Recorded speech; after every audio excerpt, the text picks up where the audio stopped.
Fala, torcedor colorado, tudo bem, tudo certo? Muito obrigado pelo teu carinho, pela tua audiência. Mais um clássico Grenal na história da rivalidade do Rio Grande do Sul. O maior clássico do país e do mundo dará início às 8 horas da noite no Beira-Rio, em jogo válido pela quinta rodada do Campeonato Brasileiro. No Beira-Rio, onde o Internacional com tendência de casa lotada e também alguns mistérios e algumas mudanças podem acontecer na provável escalação colorada para a partida e clássico Grenal logo mais no Beira-Rio. Jogo esse de Grenal 4-4-9, onde o Colorado tenta a continuidade de paternidade e vitórias em clássico nesse fim de semana.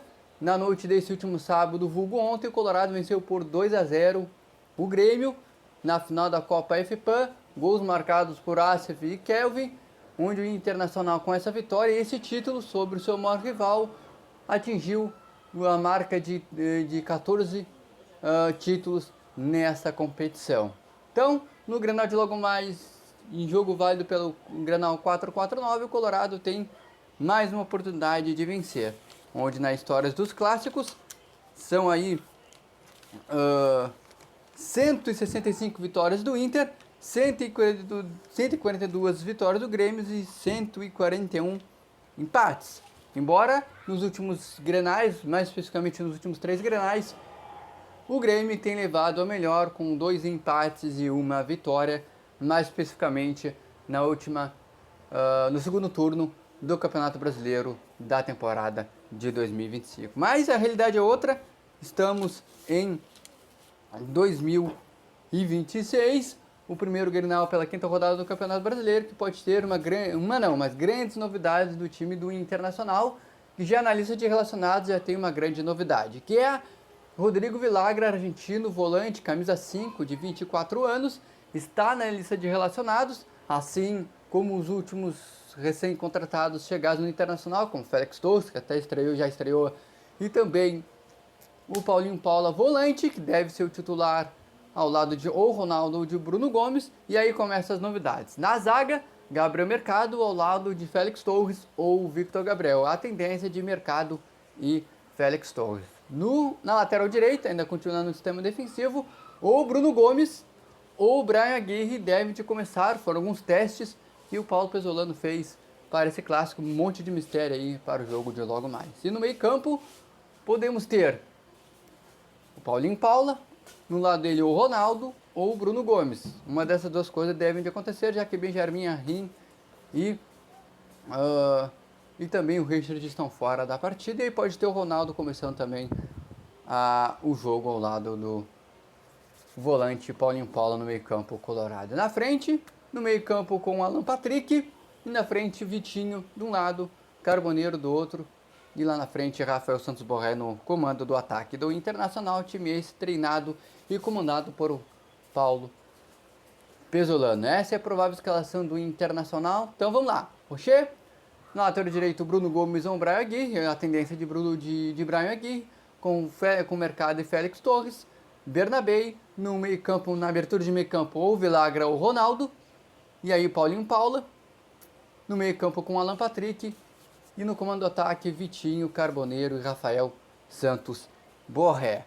O tricolor gaúcho, o Grêmio, nosso adversário, que tem assim como Internacional seus desfalques, suas dúvidas. O Colorado tem 4 desfalques, como eu falei, o Richard. E não vai ter o Thiago Maia, não vai ter o Benjamin Arrim. E não vai ter o Alan Rodrigues, ambos os jogadores se recuperando de lesão. O Grêmio tem apenas uma dúvida, ou Gustavo Martins ou Noriega na zaga. No sistema defensivo do Grêmio, time esse que é treinado pelo português Luiz Castro. No demais, o Grêmio deve de manter força máxima. O último time que entrou em campo e venceu o Guarani de Bagé em Bagé por 2-0, mesmo placar que o Internacional venceu em casa o Inter de Santa Maria no Beira-Rio na última rodada de Campeonato Gaúcho. Sendo assim, o provável Grêmio teve ter o Everton, Marcos Rocha, Noriega ou Gustavo Martins, Wagner, Leonardo, o Mara na lateral esquerda, Arthur, jogando um pouco mais recuado, Thiaguinho, TT, Cristaldo, Amazu, e aqui é o grande perigo, na minha opinião, do Grêmio, onde o Internacional, no seu sistema defensivo, tem que ficar de olho, que é o Carlos Vinícius, um jogador muito perigoso, um jovem, um atacante muito rápido, fazedor de gols. Então, A defesa colorada tem que ficar atenta, tem que ficar esperta, pois o jogador é perigoso. O Grêmio que no geral, no compacto de time, é um time que tem uma melhor estrutura técnica e também tática por já estarem mais reforçados desde a temporada passada, mas chegam iguais. São 4 jogos para o Grêmio, 3 vitórias e uma derrota. É o mesmo número do Internacional. 4 jogos, 3 vitórias e uma derrota. O Grêmio perdeu para o São José na Arena, o Internacional perdeu para o Ipiranga de Erechim no Colosso da Lagoa. Então, estamos aí empatados. Mas a paternidade, que é orquestrada e vencida pelo Internacional, continua. O jogo é no Beira-Rio. Eu sempre digo que Grenal não tem favorito, mas Grenal não se joga. Grenal se ganha, é o que o Internacional deve fazer logo mais diante do seu maior rival no estádio Beira-Rio. Meu palpite, 2-1 Inter. E lembrando que às 7 horas da noite aqui no canal Matheus Fernando Repórter, a live começa com o pré-jogo juntamente com o narrador Matheus Fener, onde vamos ter aí o pré-jogo e também a transmissão do jogo com a narração do Matheus Fener, o pós-jogo com toda a repercussão. Demais, se Deus quiser, mais uma vitória colorada no Campeonato Gaúcho. O Inter que tem 9 pontos na competição, o líder do grupo A, assim como o Grêmio, o líder do grupo B com os mesmos 9 pontos. Então, te inscreve aqui no canal, ativa o sininho de notificações e deixa o teu like. Até o próximo conteúdo de Inter. Tchau!